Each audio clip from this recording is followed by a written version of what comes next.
Hello guys, welcome back my channel Puja Tech. কেমন আছো তোমরা? আই হোপ কি তোমরা খুবই ভালো আছো আর আমিও খুবই ভালো আছি। তো এটা হচ্ছে সন্ধ্যার আগের ভিডিও। তো সন্ধ্যার আগে এই যে পাপ্পিটা একটু ছাদ উপরে ব্যাট বল খেলছিল। বাবা বললো কি বাবা চলো না একটু খেলো না, তো খেলছিল। তো আমার হাজব্যান্ড বললো পূজা কিছু বানাও, চটপটা খাওয়া যাক। তো আমি চলে আসলাম একটু রান্নাঘরে আমার হাজব্যান্ডের জন্য একটু বানানোর জন্য কিছু নাস্তা। তো এখানে দেখো চিড়ে নিয়ে নিয়েছি। তো এটা সিম্পল চিড়ে হচ্ছে, বাসমতি চিড়ে হচ্ছে না। তো এই যে চিড়েটা নিয়ে নিলাম। এবার আমি কড়াই বসিয়ে দেব। তারপরে আঁচটা ধরিয়ে নিলাম। কড়াইটা যদি গরম হয়ে যায় তারপরে দিয়ে দেবো রিফাইন্ড অয়েল। তারপরে এখানে দেখো এক বাটির মতন আমি বাদাম নিয়েছিলাম। বাদামটাকে আমি ফ্রাই করে নেব। তো লাল লাল করে ফ্রাই করে নামিয়ে নেব।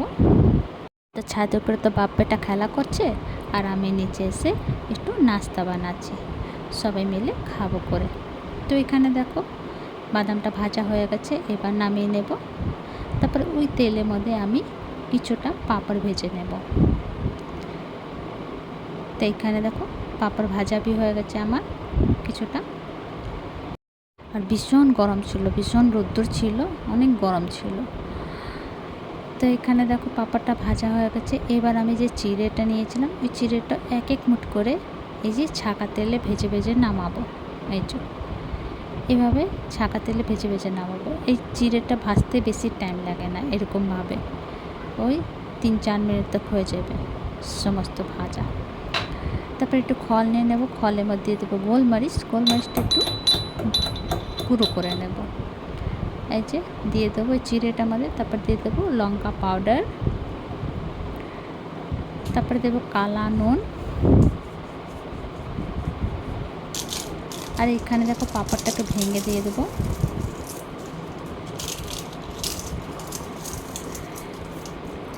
এবার খুন্তি দিয়ে নাড়াচাড়া করব, মানে মিলিয়ে নেব সমস্ত জিনিসটাকে, বাদাম টাদাম সব জিনিসটাকে। তো এখানে আমার চিড়ে ভাজা রেডি, ছাঁকা তেলে চিড়ে ভাজা রেডি। এবার চিড়ে ভাজার সঙ্গে তো চা চাই। তো চলো তোমাদেরকে স্পেশাল চা বানিয়ে দেখাচ্ছি। এইভাবে একবার যদি তোমরা চা বানিয়ে খাবে খুবই ভালো লাগবে খেতে, বারবার বানিয়ে খাবে। তো এখানে দেখো প্যারাফিনের মধ্যে আমি বেশি জল দিইনি, অর্ধেক কাপের মতন জল দিয়েছিলাম। এই যে একটা এলাচ, 2-3টা গোলমরিচ, 2টো লং আর একটা দালচিনি গুঁড়ো করে এই যে জলে ফুটে গেলে জলটা আমি দিয়ে দেবো। তারপরে আমি দেব দুধটা আমি বেশি করেই দেব। তারপরে ওই আন্দাজে আমি চিনিটা দিয়ে দেবো, যতটুকু তোমরা মিষ্টি খাও এই হিসাবে দিও। তারপরে তার চা পাতাটা দিয়ে দেবো। তারপরে এখানে আমার কাছে ছিল মশলা, চা মশলা, ওইটা দিয়ে দেবো।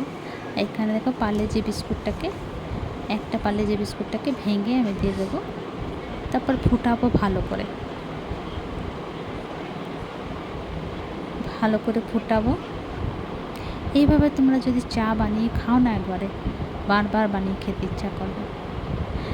তো এখানে আমার চা রেডি, এবার আমি ছেঁকে নেব। তো আজকে বিকালে এই যে এটাই নাস্তা হচ্ছে।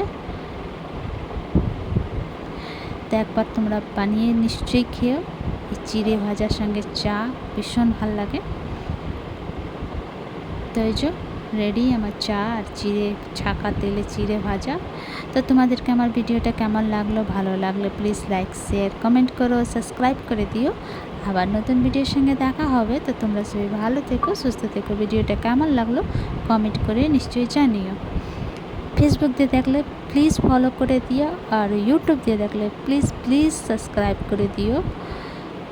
ভিডিওটা কেমন লাগলো কমেন্ট করে নিশ্চয়ই জানিও। ভিডিওটা এখানে শেষ করছি। Bye bye, take care.